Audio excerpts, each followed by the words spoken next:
Assalamualaikum warahmatullahi wabarakatuh. Perkenalkan, nama saya Fauzia dari kelas D1 dengan NIM D1A 01998. Di sini saya akan menjelaskan perbedaan di antara perusahaan perorangan, PT, firma, CV, dan koperasi. Baik, yang pertama, perusahaan perorangan.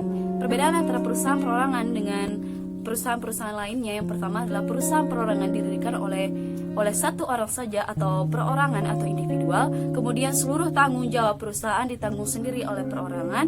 Kemudian untung dan ruginya ditanggung juga oleh perorangan, serta modal untuk membangun perusahaan perorangan ditanggung sendiri oleh individual tersebut. Sehingga itulah perbedaan yang membedakan perusahaan perorangan dengan perusahaan lainnya. Yang kedua adalah perusahaan firma. Yang membedakan perusahaan firma dengan perusahaan lain, yang pertama adalah perusahaan firma didirikan oleh dua orang atau lebih. Kemudian tanggung jawab dari perusahaan firma ini ditanggung oleh masing-masing individu atau orang yang bekerja sama dalam perusahaan firma tersebut. Kemudian firma tidak dibutuhkan pengakuan resmi dari pemerintahan. Kemudian dalam pembentukan atau pembubaran firma relatif mudah, sehingga itulah yang membedakan perusahaan firma dengan perusahaan-perusahaan lainnya. Yang ketiga adalah persekutuan komanditer atau CV. Yang membedakan CV dengan perusahaan-perusahaan lainnya, yang pertama, perusahaan CV dapat didirikan oleh seseorang atau beberapa orang yang menanamkan modal berupa uang ataupun barang kepada perusahaan tersebut. Dalam perusahaan CV ini ada juga yang beberapa orang berperan sebagai pemberi modal, ada juga yang berperan sebagai yang menjalankan perusahaan, dan ada juga yang berperan sebagai pemimpin perusahaan CV.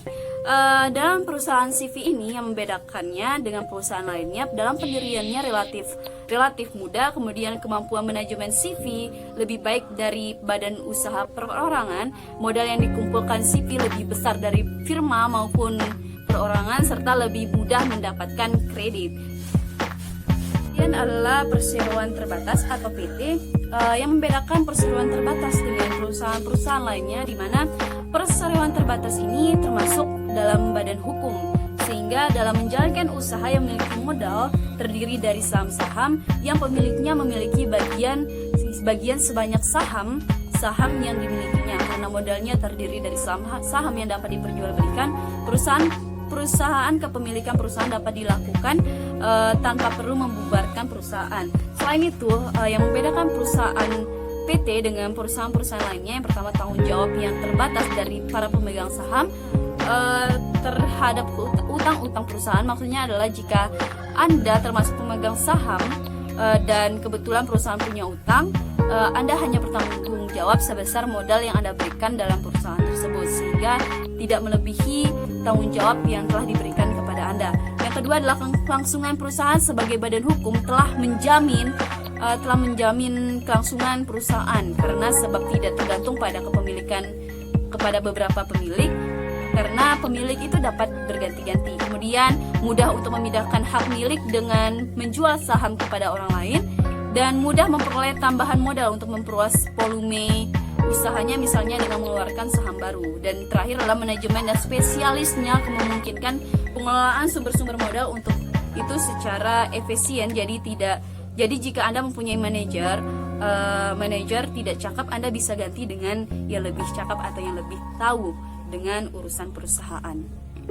Kemudian adalah koperasi. Yang membedakan koperasi dengan perusahaan-perusahaan usaha lainnya, yang pertama adalah pendirian koperasi ini berdasarkan asas kekeluargaan, di mana anggotanya terdiri dari orang perorangan atau badan hukum dengan tujuan untuk mensejahterakan anggotanya.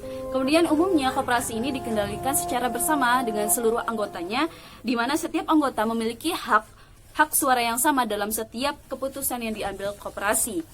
Kemudian prinsip pengelolaan koperasi ini bertujuan untuk mensejahterakan seluruh anggotanya. Kemudian anggota koperasi berperan sebagai konsumen dan produser, sehingga tidak ada yang memiliki kekuasaan tidak terbatas dan terbatas. Kemudian dasar sukarela, orang yang terhimpun dalam koperasi atau masuk menjadi anggota dengan dasar sukarela. Kemudian mengutamakan kepentingan anggota. Nah, teman-teman, itulah perbedaan antara koperasi, CV, PT, dan perusahaan perorangan.